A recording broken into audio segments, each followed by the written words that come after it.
નમસ્કાર, ફરી એકવાર સ્વાગત છે તમારું। આજ બહુ દુઃખ સાથે આપણે સૌએ આવા સમાચાર જોવા પડે છે। સતત ગુજરાતમાં ક્રાઇમ વધી રહ્યો છે, ત્યારે આજથી થોડા વર્ષો પહેલા ગ્રીસમાં હત્યાકાંડ, સુરતમાં બહુ ચર્ચિત ગ્રીસમાં હત્યાકાંડ, જેને જાહેરમાં ચાકુ મારી હત્યા કરવામાં આવી હતી, એવી જ બીજી ઘટના આજ સૌ સમાચારના માધ્યમથી આપણે જોઈ રહ્યા છીએ। ભુજમાં આવી જ બીજી ઘટના, એક 22 વર્ષની યુવતીને જાહેરમાં છરી મારી એને મોતને ઘાટ ઉતારવામાં આવી છે। ત્યારે આ ગ્રીસમાં હત્યાકાંડ વખતે હર્ષ સંઘવીને બહુ મોટા ભાષણ અને બહુ મોટી ફાંકા ફોજદારી આજ પણ વાયરલ થઈ રહી છે। આપણા સૌની ભાવિ ગ્રીષ્માને હું શ્રદ્ધાંજલિ અર્પણ કરવા આવ્યો છું। ગ્રીષ્માના માતા પિતાને,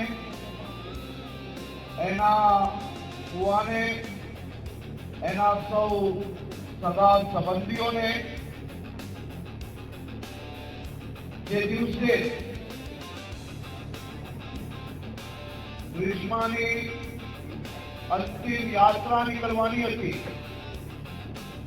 તે પહેલા હું આ સ્થળે એમને એક વચન આપીને ગયેલો કે આ દેશના ઇતિહાસમાં, ગુજરાતના ઇતિહાસમાં એક એવો દાખલો બેસાડીશો કે ભવિષ્યમાં આ વાલી ગ્રીષ્મા જેવા એવી એક બી દીકરી પર ભવિષ્યમાં કોઈ વ્યક્તિ આંખ ઊંચી કરીને ના જોઈ શકે એ પ્રકારનો એક દાખલો બેસાડવામાં ગુજરાત પોલીસની આખી ટીમ આની પાછળ લાગી ગઈ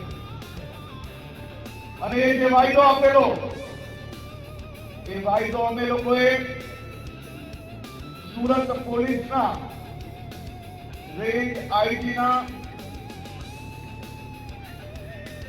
નિરીક્ષણમાં અને ડીવાયએસપી વનારના નિરીક્ષણમાં એક એસઆઈટીની રચના કરવામાં આવી। ખેર, નેતાઓનું તો આટલું કામ છે, ભાષણ કરી અને છૂટી જશે, પણ આપણી પણ આમાં ક્યાંક ને ક્યાંક ફરજ છે સમાજને કઈ રીતે સુધારવી અને સારા સંસ્કારો આપણા સંતાનોને કઈ રીતે આપવા, એ આપણી એક મોટી ફરજ છે અને આપણે સૌએ નિભાવવાની જરૂર છે। જય હિન્દ, જય ગરવી ગુજરાત।